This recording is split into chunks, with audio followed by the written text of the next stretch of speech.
മാനസികമായി നല്ല രീതിയിൽ തന്നെ തകർന്ന് തരിപ്പണമായി സിബിൻ. കാരണം ജാസ്മിൻ്റെ പ്രവർത്തികൾ ലാലേട്ടൻ ചോദ്യം ചെയ്തില്ല. പകരം സിബിനെ മാത്രമാണ് ആ ഒരു കാര്യത്തിൽ ലാലേട്ടൻ നല്ല രീതിയിൽ ശകാരിച്ചത്. അത് മാനസികമായും സിബിനെ നല്ല രീതിയിൽ തന്നെ തളർത്തിയിരുന്നു.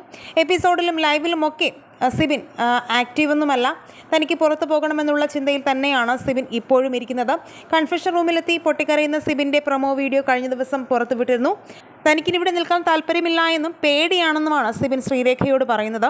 ജാസ്മിനെയും കൂട്ടരെയും പേടിച്ച് ഇവിടുന്ന് ഗെയിം കളിക്കേണ്ട കാര്യം എനിക്കില്ല, അങ്ങനെ എനിക്ക് സാധിക്കില്ല എന്നും സിബിൻ പറയുന്നുണ്ട്. ജാസ്മിനും അവർക്ക് നോറയ്ക്കുമൊക്കെ എന്ത് വേണമെങ്കിലും ചെയ്യാം, നമുക്ക് ചെയ്യുമ്പോൾ മാത്രമാണ് അത് തെറ്റായിട്ടുള്ളത്.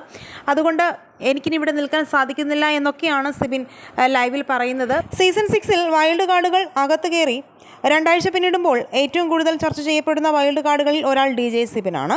പ്രൊവോക്കിംഗ്, ഫൺ, ക്രിയേറ്റിവിറ്റി എല്ലാം കയ്യിലുള്ള അസൽ BB മെറ്റീരിയലാണ് സിബിൻ. ഹൗസിൽ കയറി 2 ദിവസം കൊണ്ട് തന്നെ സിബിന് പ്രേക്ഷകർക്കിടയിൽ ശ്രദ്ധേയനായി. സേഫ് ഗെയിം കളിച്ചിരുന്നവരെല്ലാം മത്സരത്തിലേക്ക് ഇറങ്ങി കളിക്കാൻ തുടങ്ങിയതും പ്രതികരിക്കാൻ തുടങ്ങിയതുമെല്ലാം സിബിൻ വന്നതിന് ശേഷമാണ്. എന്നാൽ കഴിഞ്ഞ ആഴ്ചയിലെ ചിലയിടങ്ങളിൽ സിബിന് നാവുപിഴയും പ്രവൃത്തിയിൽ ചില വലിയ തെറ്റുകൾ സംഭവിക്കുകയും ചെയ്തു. ഒരു വഴക്കിനിടയിൽ ജാസ്മിന് നേരെ മോശമാംഗ്യം സിബിൻ കാണിച്ചിരുന്നു. അതുകണ്ട് ജാസ്മിൻ അപ്പോൾ തന്നെ അത് ചൂണ്ടിക്കാട്ടി. സഹമത്സരാർത്ഥികളുടെ ശ്രദ്ധയിലേക്ക് പെട്ടെന്ന് ഇക്കാര്യം എത്തി. താൻ ചെയ്തത് തെറ്റാണെന്നും ദേഷ്യം നിയന്ത്രിക്കാൻ പറ്റാതെ ചെയ്തതാണെന്നുമൊക്കെ അതിന് ക്ഷമ ചോദിക്കുകയും സിബിൻ ചെയ്തിരുന്നു. എന്നാൽ സിബിൻ്റെ ക്ഷമ ചോദിക്കൽ ഉൾക്കൊള്ളാനാവില്ലെന്ന നിലപാടിലായിരുന്നു ജാസ്മിൻ. തുടർന്ന് എല്ലാവരെയും വിളിച്ചിരുത്തി ബിഗ് ബോസ് സിബിന് താക്കീത് നൽകി. ഈ പ്രശ്നം കഴിഞ്ഞ ദിവസം ലാലേട്ടൻ എടുത്ത് സംസാരിക്കുകയും ചെയ്തിരുന്നു.